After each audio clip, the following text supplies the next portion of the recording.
శుక్లాంబరధరం విష్ణుం శశివర్ణం చతుర్భుజం ప్రసన్నవదనం ధ్యాయేత్ సర్వవిఘ్నోపశాంతయేత్. గురుర్బ్రహ్మా గురుర్విష్ణుః గురుర్దేవో మహేశ్వరః గురు సాక్షాత్ పరబ్రహ్మ తస్మై శ్రీ గురవే నమః.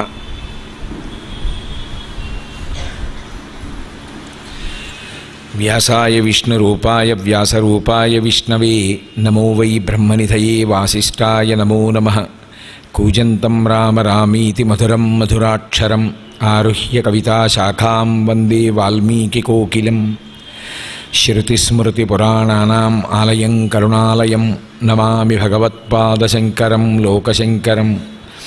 వాగర్ధావివ సంపృక్తౌ వాగర్ధప్రతిపత్తయే జగతః పితరౌ వందే పార్వతీ పరమేశ్వరౌ. సూక్తిం సమగ్రయతున స్వయమేవ లక్ష్మీః శ్రీరంగరాజమహిషీ మధురైఃకటాక్షైః.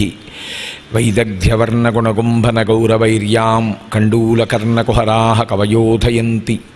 హైమోధ్వపుండ్రమజహన్మకుటం సునాసం మందస్మితం మకరకుండలచారుగండం బింబాధరం బహుళదీర్ఘకృపాకటాక్షం. శ్రీవేంకటేశముఖమాత్మని సన్నిధత్తాం. విమలపటి కమలకుటి పుస్తకరుద్రాక్షశస్తహస్తపుటి కామాక్షి పక్ష్మలాక్షి కలిత విపంచి విభాసి వైరించి. మనోజవం మరుతతుల్యవేగం జితేంద్రియం బుద్ధిమతాం వరిష్టం వాతాత్మజం వనరయూధముఖ్యం శ్రీరామదూతం శిరసా నమామి.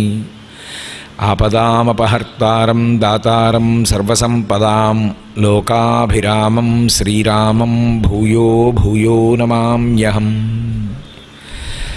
హరి ఓం.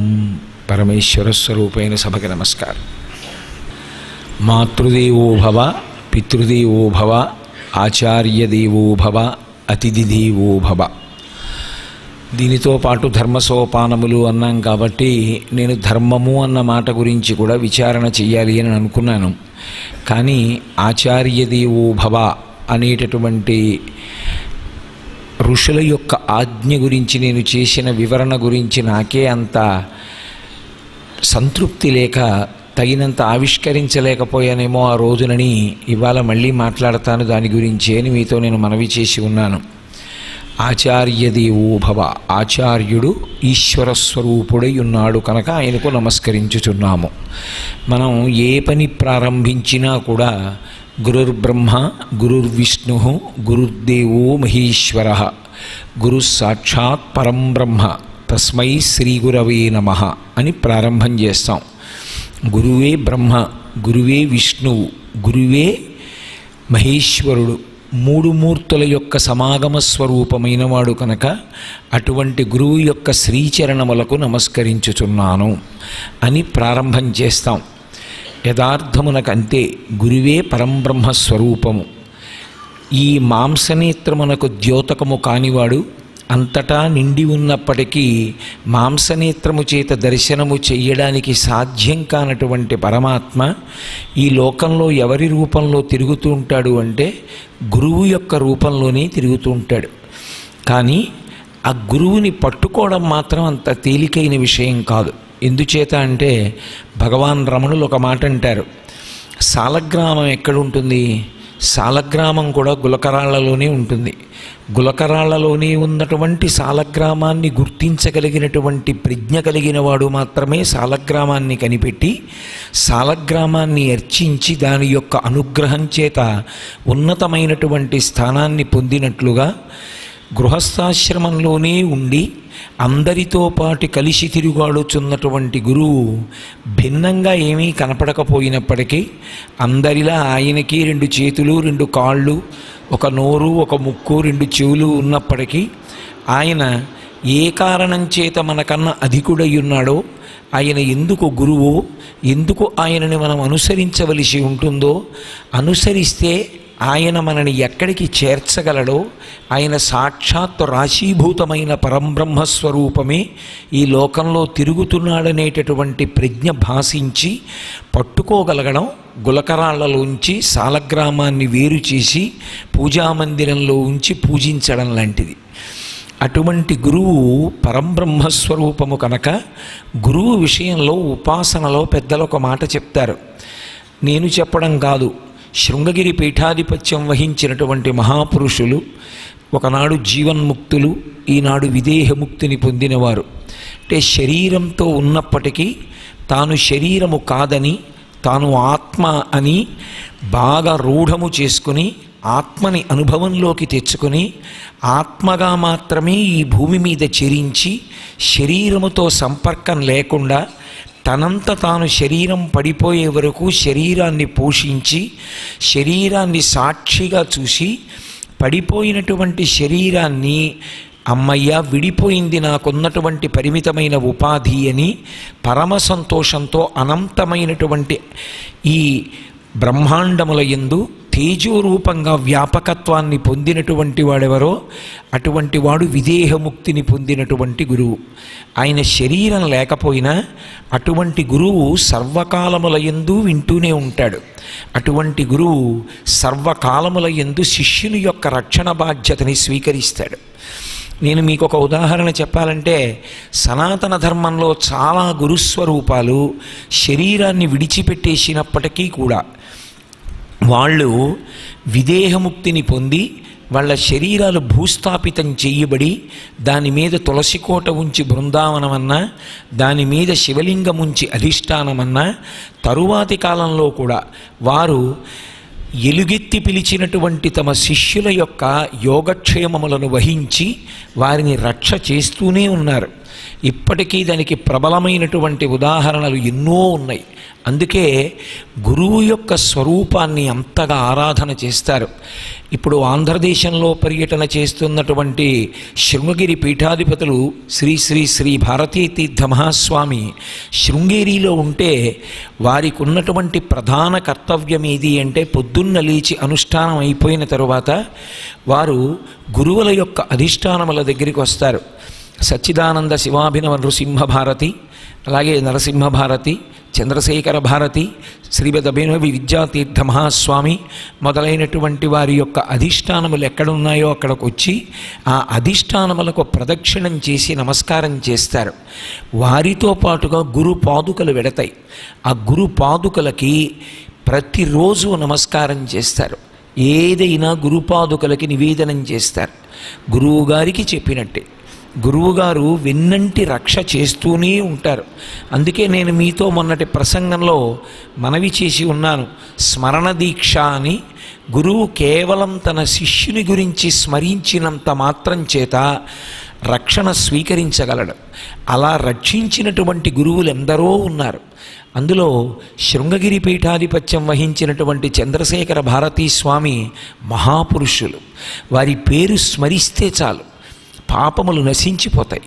అంతటి మహాపురుషులు జీవన్ముక్తులుగా ఉండి శరీరమునందు విశేషమైనటువంటి వైరాగ్య భావన అంకురించి ఇక అసలు శరీరాన్ని ఆయన మొయ్యలేక ఈ శరీరాన్ని వదిలిపెట్టాలని ఆయన ఆషాఢమాసంలో వచ్చేటటువంటి అమావాస్య తిథి నాడు తుంగానదిలో స్నానం చేయడానికి అని వెళ్ళి ముందు రోజు రాత్రే శృంగగిరి పీఠానికి సంబంధించినటువంటి గ్రంథాలయంలో ఉన్న అనేక గ్రంథాలను ఆయన చదివిన వాటిని గ్రంథాలయ పరిరక్షకులకు అప్పగించి ఈ పుస్తకాల్ని జాగ్రత్తగా చూడండి అని ఆజ్ఞాపించి తెల్లవారుజామున స్నానానికి వెళ్ళినట్టుగా వెళ్ళి నీటిలో మునిగిపోయారు.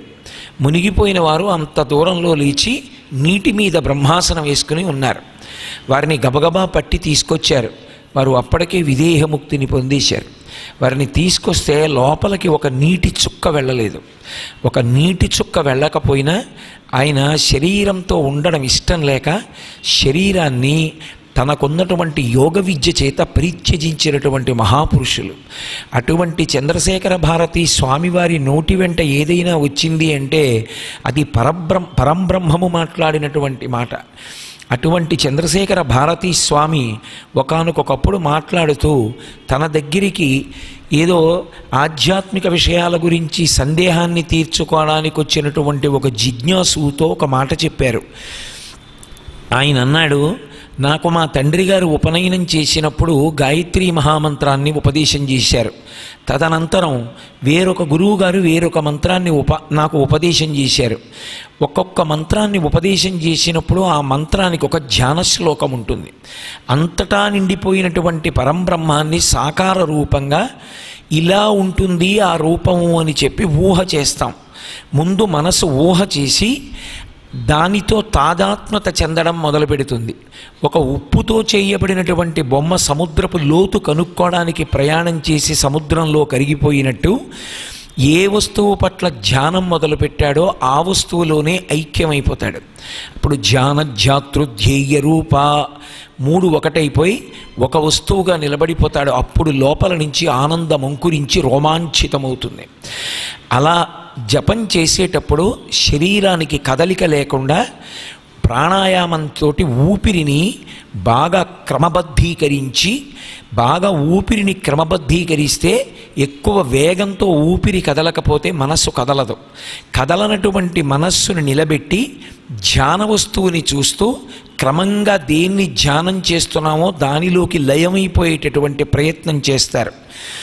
అలా చేసినప్పుడు ఆ జిజ్ఞాసు అన్నాడు చంద్రశేఖర భారతీ మహాస్వామితో, నేను ధ్యానం చేసేటప్పుడు జపం చేసేటప్పుడు ఏ దేవతా స్వరూపాన్ని చూస్తున్నానో మనోనేత్రంతో నాకు ఆమె కనపట్టలేదు. ఆమెకి బదులుగా వేరొక మంత్రం గురువుగారు ఇచ్చినటువంటి రూపం కనపడుతోంది. ఆ మంత్రం చేద్దామని కూర్చుంటే తండ్రి గారు ఇచ్చినటువంటి గాయత్రి స్వరూపం కనపడుతోంది. ఒక్కొక్కసారి ఈ రెండూ కూడా కనపడకుండా ఇష్టదేవతా స్వరూపం కనపడుతోంది. మరి ఆ ధ్యాన శ్లోకం చెప్పి ఆ దేవతా స్వరూపాన్ని మనోనేత్రంతో చూడకుండా వేరొక దేవతా స్వరూపం లోపల దర్శనం అవుతుంటే అటువంటి రూపాన్ని ధ్యానం చేస్తూ జపం చెయ్యొచ్చా అని అడిగాడు. చంద్రశేఖర భారతీ స్వామి వారు వెంటనే అన్నారు, నీకు మీ గురువుగారి పాదములు బాగా జ్ఞాపకమా అన్నారు. మా గురువుగారి పాదాలు నాకు ఎప్పుడూ జ్ఞాపకమే. ఆ పాదం మీద పుట్టుమచ్చ ఎక్కడ ఉంటుందో, ఆయన ఎక్కువగా కూర్చుని అనుష్ఠానం చేయడం వల్ల ఆయన యొక్క చీలమండలు నల్లగా ఎలా బెరడు కట్టి ఉంటాయో కూడా నాకు బాగా జ్ఞాపకమే. మా గురువుగారి పాదములు నాకు ఎప్పుడూ స్మరణలోకి వస్తాయి అన్నాడు. చంద్రశేఖర భారతీ స్వామి అన్నారు, గాయత్రీ మహామంత్రం చేసిన, గురువుగారు ఇచ్చిన వేరొక మంత్రం చేసిన ధ్యాన శ్లోకం చదివి వదిలిపెట్టి ఆ దేవతల యొక్క రూపాన్ని ధ్యానం చేసే ప్రయత్నం చెయ్యకు. నీకు పరమ ప్రీతికరం కనుక నీకు వెంటనే జ్ఞాపకంలోకి వస్తాయి కాబట్టి మీ గురువుగారి పాదాలే ధ్యానం చేయి రెండింటికి. అలా చేస్తే సరిపోతుందా అన్నాడు. ఆ దేవతైనా ఈ దేవతైనా అందరి దేవతలు ఎవరిలోకి పర్యవసిస్తారంటే గురువులోకే పర్యవసిస్తారు. గురువు పరంబ్రహ్మస్వరూపం. అటువంటి పరబ్రహ్మస్వరూపమైనటువంటి గురుపాదములను స్మరించి నువ్వు కాని జపం చేస్తే నీ జపం సిద్ధిస్తుంది. కాబట్టి గురువుగారి పాదములను ధ్యానం చెయ్యి, బయలుదేరన్నాడు అన్నారు. కాబట్టి గురువు యొక్క పాదములను ధ్యానం చెయ్యడము అంటే పరంబ్రహ్మాన్ని ధ్యానం చేయడమే. మహాత్ములైనటువంటి వారు నిర్ధారించారు. అందుకే ఇప్పటికీ మనం గురుర్బ్రహ్మ గురుర్విష్ణు గురుర్దేవో మహేశ్వర అంటాం. ఏమిటి గురువు ఎందుచేత బ్రహ్మ? బ్రహ్మగారికి పూజ లేకపోవడానికి కారణాలు అనేక ఉండొచ్చు. బ్రహ్మగారికి పూజ లేకపోవడానికి కారణాల్లో ఒకటేమిటంటే బ్రహ్మగారు కొత్తగా అనుగ్రహించడానికి వేరే లేదు. ఈ శరీరాన్ని ఇచ్చేశాడు చేసిన కర్మ ఫలితానికి. మళ్ళీ ఎప్పుడు ఇస్తాడు? మళ్ళీ ఈ శరీరం పడిపోయాక ఇస్తాడు. ఈ శరీరంతో ఉండగా కొత్తగా చేయడానికి ఏముంది? అందుకని బ్రహ్మగారికి గుడి లేదు, బ్రహ్మగారికి పూజ లేదు. ఎందుచేత అంటే బ్రహ్మగారు కొత్తగా అనుగ్రహించడానికి ఏమీ లేదు. స్థితికారుడైన విష్ణువు అనుగ్రహిస్తాడు, జ్ఞానదాత అయిన మహేశ్వరుడు అనుగ్రహిస్తాడు. అసలు సాధనాపరంగా అదొక చిత్రమైనటువంటి విశేషం. సరే, నేను ఇప్పుడు దాని జోలికి ఎక్కువగా వెళ్ళను. కానీ బ్రహ్మగారు ఏం చేస్తాడు అంటే సృష్టి చేస్తాడు. ఆయన సృష్టికి అంతటికీ పెద్దవారు, అందుచేత ఆయన్ని గౌరవించవలసి ఉంటుంది. అటువంటి బ్రహ్మగారు ఈ సృష్టిని అంతటినీ చేసేటటువంటి వాడు. ఆయన ఎప్పటికప్పుడే చేసినటువంటి కర్మల యొక్క ఫలితములను దృష్టిలో పెట్టుకొని శరీరాన్ని ఇస్తూ ఉంటాడు. ఈ శరీరము ఏది పొందాడో దాన్ని బట్టి కర్మాధికారం ఉంటుంది. ఇది అంత తేలికైన విషయం కాదు. మీరు దీన్ని కొంచెం జాగ్రత్తగా పట్టుకునే ప్రయత్నం చెయ్యాలి.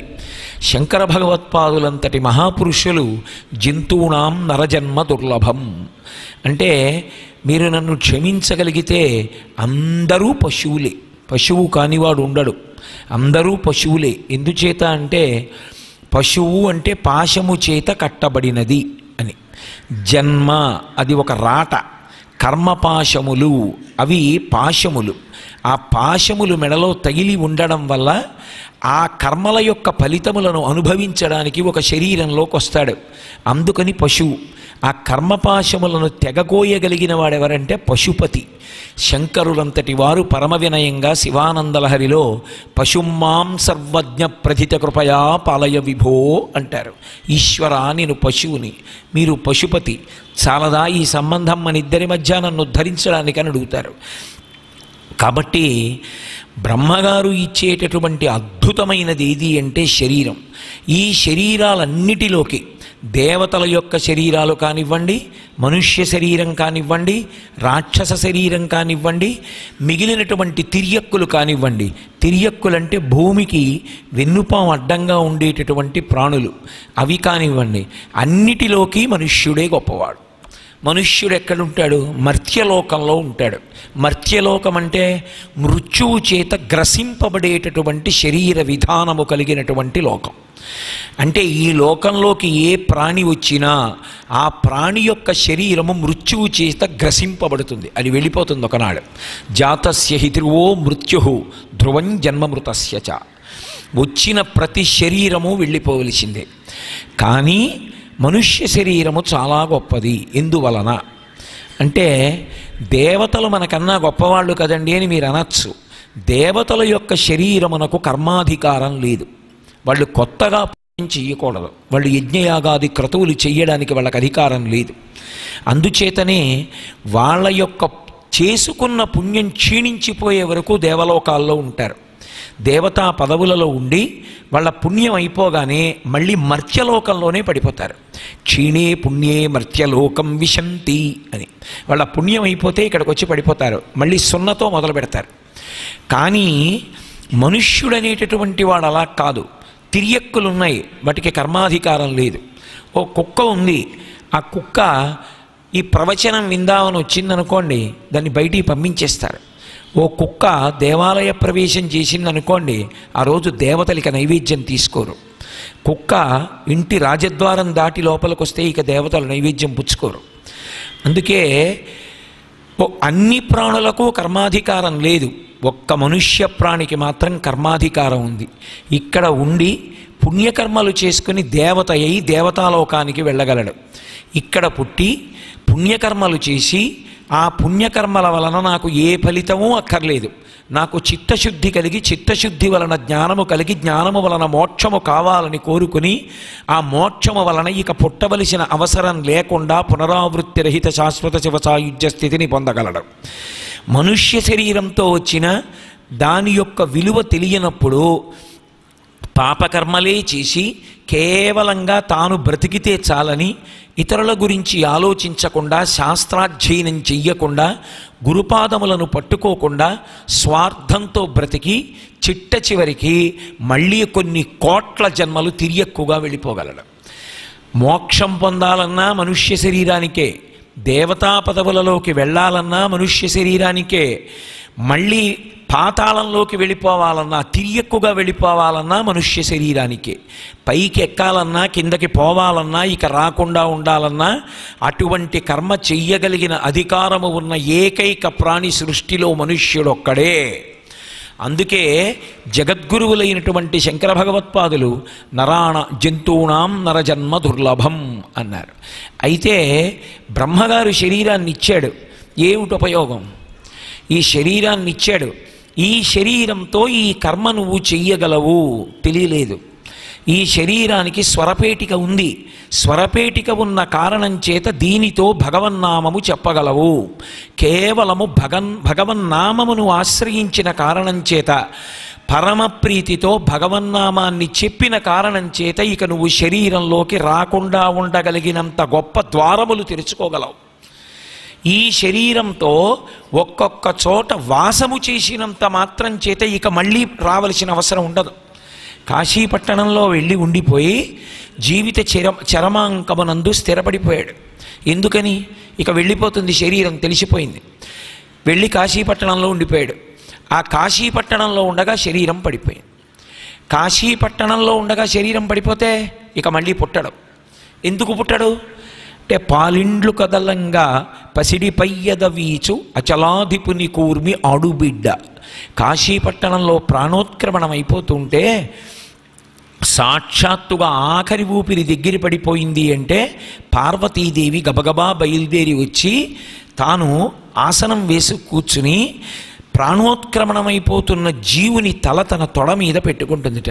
పెట్టుకుని పాలిండ్లు కదలంగ పసిడి పయ్యద వీచు అచలాధిపుని కూర్మి ఆడుబిడ్డ ప్రత్యక్షమై వచ్చి భాగీరథీ గంగా మృదుల హస్తము సాచి మేనునిమురు.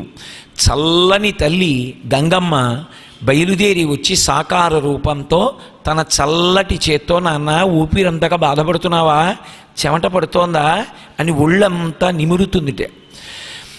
ప్రథమోత్తముండు భృంగి భయరక్షణార్థంబు ఫాలాగ్రమున తీర్చు భసితరేఖ. పార్వతీ పరమేశ్వరుల యొక్క ప్రమథగణాలలో ముఖ్యుడైనటువంటి భృంగి బయలుదేరి వచ్చి, భృంగి ఎలా చెప్తే అలా ఆడతాడు పరమశివుడు కూడా. అందుకే శంకరుడు శివానందలహరి చేస్తూ భృంగీచ్ఛా నటనోత్కట కరిమదగ్రాహీ స్ఫురన్మాధవాహ్లాదో నాదయుతో మహాసితవపు పంచేషు నాచాధృత సత్పక్షస్సు మనోవనేషు సపునః సాక్షాన్మదీయే మనోరాజీవే భ్రమరాధిపో విహరతాం శ్రీశైలవాసీ విభు అంటారు. అటువంటి భృంగి భయరక్షణార్థంబు పాలాగ్రమున తీర్చు భసితరేఖ. ఆ భృంగి బయలుదేరి వచ్చి పాలాగ్రమునయందు ఆ లలాటమునందు విభూతి రేఖ పెడతట. అలాగే ఆ డుంకి గణపతి బయలుదేరి వచ్చి ఆ తన యొక్క తొండంతో ముక్కు చివర ఊపిరి ఊది ఊపిర్లు అందిస్తట. అబ్బా, ఎంత పెద్ద మాట అన్నారో! అందులో పెద్ద నిద్రకు మాగన్ను పెట్టువేళ. మామూలు నిద్రపోతుంటే మెల్లిగా జారిపోతాడు. ఆ జారిపోయిన వాడు మళ్ళీ రేపు పొద్దున్న లేస్తాడు. ఇది పెద్ద నిద్ర, ఇక లేవడు. ఆ పెద్ద నిద్రకు మాగన్ను పట్టువేళ మాగన్ను పెట్టి జారిపోతుంటే పాశంచ ఘంటాం అని గంటలు కట్టుకుని మోగుతుండగా పరమశివుడు వచ్చి ప్రాణులను తిప్పి కుడి చెవిలో తారకాన్ని ఉపదేశం చేసి ఇక మళ్ళీ పుట్టవలసిన అవసరం లేనటువంటి శాశ్వతమైన మోక్షస్థితిని ఇస్తున్నాడు. ఇది కాశీలో ఉన్న ప్రాణి ఎక్కడో కర్మచేత ఎక్కడో పుణ్యం చేత మరణిస్తే పొందుతుంది. మనుష్యుడు కావాలనుకుంటే కాశీ వెళ్ళి పొందగలడు. ఈ శరీరాన్ని బ్రహ్మగారు ఇచ్చారు. ఇస్తే ఏమిటి దానివల్ల ఉపయోగం? ఆశ్రమములు అని ఉంటాయి. ఎందుకు ఆశ్రమ వ్యవస్థ వచ్చింది అంటే సనాతన ధర్మంలో మెల్లమెల్లగా మెల్లమెల్లగా మెల్లమెల్లగా వ్యామోహాన్ని తీసేస్తారు. వ్యామోహాలు తగ్గించి భగవంతుడి వైపుకి నడిపిస్తారు. అందుకే ఎప్పుడు ఆశ్రమం మారినా, ఎప్పుడు ఆశ్రమం అన్న మార్పు చేత కట్టు మీద కట్టు వేసినా ఆ కట్టు వేయవలసిన వాడెవరు అంటే గురువు ఒక్కడే. గురువు తప్ప ఆ కట్టు వేసేటటువంటి అధికారం ఇక ఎవ్వరికీ లేదు. శస్త్రచికిత్స, నేను 1000 శస్త్రచికిత్సలు చూశానండి డాక్టర్ గారి పక్కన నిలబడి, నేను కోసేస్తాను గోరు చుట్టు అంటే తప్పు, కుదరదు. డాక్టర్ గారే కొయ్యాలి. అలా ఆశ్రమం మారడం అనేటటువంటి కట్టు ఎవరు వెయ్యాలి అంటే ఒక్క గురువే వెయ్యాలి. బ్రహ్మచర్యము ఉపనయనం చేశాము అంటే గురువుగారి వద్దకు పంపుట. వేదాధ్యయనం చేయడానికి గురువుగారి దగ్గరికి వెళ్ళాలి. ఎవరు చెప్పాలి వేదం? గురువుగారు చెప్పాలి. గురు శుశ్రూష చేసి గురువుగారి దగ్గర పాఠం నేర్చుకోవాలి. బ్రహ్మచర్యాశ్రమం పూర్తయింది. మనసుకి కామం అనేటటువంటిది సహజంగా ఉత్పన్నమవుతుంది. అది పరమేశ్వరుడిచ్చిన గొప్ప వరం. మీరు నా మాట జాగ్రత్తగా గుర్తుపెట్టుకోవాలి. నేను శాస్త్రీయమైన మాట మాట్లాడుతున్నాను. మనిషి యందు కామము కలుగుట అన్నది భగవంతుడిచ్చిన గొప్ప వరము. ఎందుకో తెలుసా? కామము ప్రచోదనమైన కారణం చేత ప్రహృష్టమైన మనసుతో పరమ సంతోషంతో ధర్మబద్ధమైనటువంటి భార్య యందు తన తేజస్సు ప్రవేశపెడితే తేజోవంతమైనటువంటి అర్థము సంతానము కలుగుతుంది. ఆ పుత్రుడి వలన పున్నామ నరకం పోగొట్టుకుంటాడు, పితృరుణం తీర్చుకుంటాడు. అందుకొచ్చింది కామం. ఆ కామానికి నువ్వు వశుడవైపోతే ఆ మాట పరమేశ్వరుడికి చెప్పాలి. అమ్మా, నువ్వు నన్ను ఉద్ధరించడానికి కామం ఇచ్చావు, నేను దానికి పశువులా లొంగిపోయాను. అమ్మా, నన్ను ఉద్ధరించనడగాలి. అది శరణాగతి. రోషీరోజితు కామినీ జనుల తారుణ్యోరు సౌఖ్యంబులన్ బాసీబాయదు పుత్రమిత్రధన సంపద్భ్రాంతి వంచాలతల్ కోశీకోయదు నామనంబకట నీకున్ ప్రీతిగా సత్క్రియల్ చేసీ చేయదు దీని తుళ్ళనచవే శ్రీకాళహస్తీశ్వర అని అడిగాడు దుర్జటి. ఉన్నమాట ఉన్నట్టు పరమేశ్వరుడి దగ్గరికి వెళ్ళి చెప్పడాన్ని శరణాగతి అంటారు. ఆ శరణాగతి చేత ఈశ్వరుడు కామాన్ని ఈశ్వర కామంగా మారుస్తాడు, భగవంతుణ్ణి పొందాలన్న కోరికగా మారుస్తాడు. అది శరణాగతి సిద్ధాంతం యొక్క ప్రతిపాదన. కాబట్టి గృహస్థాశ్రమంలోకి వెళ్ళాలి, కామాన్ని ధర్మబద్ధం చెయ్యాలి. ఎవరు చేస్తారు? తండ్రి గురువు. మీతో మనవి చేసే అక్షరాభ్యాసం చేశాడు కాబట్టి తండ్రి గురువు, మంత్రోపదేశం చేస్తే గురువు. కాబట్టి మళ్ళీ గృహస్థాశ్రమంలోకి వెళ్ళాలంటే గురువుగారే వస్తారు. స్నాతకము అని చేస్తారు. స్నాతక పాఠం తైత్తరీయంలోది. నేను చెప్పే ఉపన్యాసం అంతా తైత్తరీయోపనిషత్తులోంచి అయినప్పుడు ఇప్పుడు మళ్ళీ గురువుగారే వచ్చి కట్టు మీద కట్టు వేస్తాడు. కట్టు విప్పి కట్టు కట్టడం, అది మీరు గమనించవలసింది. కట్టు మీద కట్టు ఎలా ఉంటుందంటే, నేను పొలానికి వెళ్ళి పచ్చగడ్డి కోసి ఒరే వెళ్ళి ఆనపకాయ ఒకటి కోసుకొస్తాను రా, సూర్యాస్తమయం అయిపోతే మళ్ళీ పాదు ముట్టుకోకూడదు, గట్టిగా కట్టు, గడ్డి మోపు, ఇద్దరం వచ్చి ఇంటికి పట్టుకెడదాం ఆవు కన్నాను. నా కొడుకు గట్టిగా ఆ మోపు కట్టాడు. నేను అలా వెళ్ళి ఆనపకాయ ఒకటి కోసుకొచ్చా. ఒరే కట్టావా? కట్టాను నాన్నగారండి అన్నాడు. నాకు తెలుసు వాడు గట్టిగా కట్టలేడని. అప్పుడు నేను ఏం చేశానంటే, మంచిదే, ఇంకో 4 తాటాకులు పట్టరా అని ఆ 2 ఆకులు కలిపి ముడేసి తడప చేసి ఆ గడ్డి మోపు కింద నుంచి పెట్టి మోకాలతో నొక్కి గట్టిగా కుదించి ముడేశాను. ఇప్పుడు 2 వైపులా ముడేసి ఆ గడ్డి మోపు నేను తల మీద పెట్టుకున్నాను. నా కొడుకు కట్టిన కట్టు వదులు కట్టు, ఇప్పుడు నేను కట్టిన కట్టు గట్టి కట్టు. నే కట్టు వేశాక ఆ కట్టు ఏమవుతుంది? జారిపోతుంది. కట్టు విప్పకూడదు, విప్పకుండా జార్చాలి. అది గురువు యొక్క గొప్పతనం. అందుకు గురువు వస్తాడు. బ్రహ్మచర్యాశ్రమమును వదిలిపెట్టేస్తాడంటే తప్పు. బ్రహ్మచర్యం ఉంటుంది, గృహస్థు కూడా బ్రహ్మచారి. కానీ నేను సభాముఖంగా అది చెప్పడం కష్టం, అందుకని నేను దాని జోలికి వెళ్ళలేదు. కానీ గృహస్థాశ్రమములో ఉండి కూడా బ్రహ్మచారిగా ఉండవచ్చు, వేదం చెప్పింది ఎలా ఉండొచ్చు. కాబట్టి ఇప్పుడు గురువుగారు వచ్చి బ్రహ్మచర్యాశ్రమం మీద గృహస్థాశ్రమం అన్న కట్టు వేస్తాడు. కట్టు వేస్తే చెప్పిన చదువు ఎక్కడికి పోదు, ఆ వేదం జీవితాంతం ఉంటుంది. నేర్పిన అనుష్ఠానం ఎక్కడికి పోదు, జీవితాంతం ఉంటుంది. గురువుగారితో ముడి జీవితాంతం ఉంటుంది.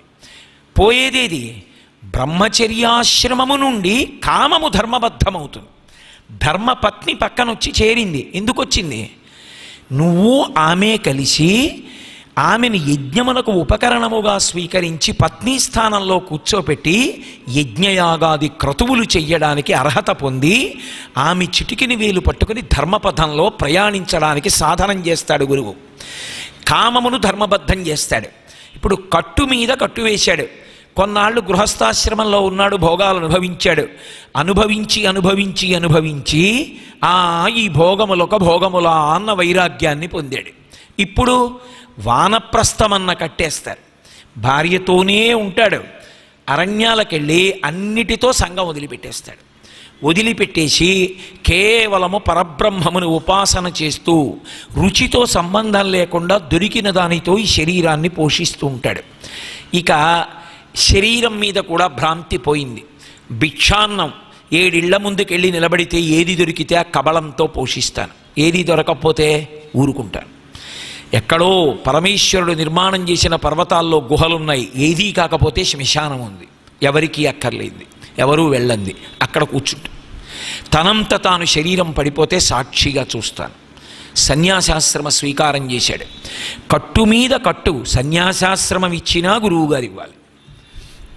శంకర భగవత్పాదులంతటి వారు ఆపత్సన్యాసం స్వీకరించినా మళ్ళీ గోవింద భగవత్పాదుల దగ్గర సశాస్త్రీయ సన్యాసం స్వీకరించారు.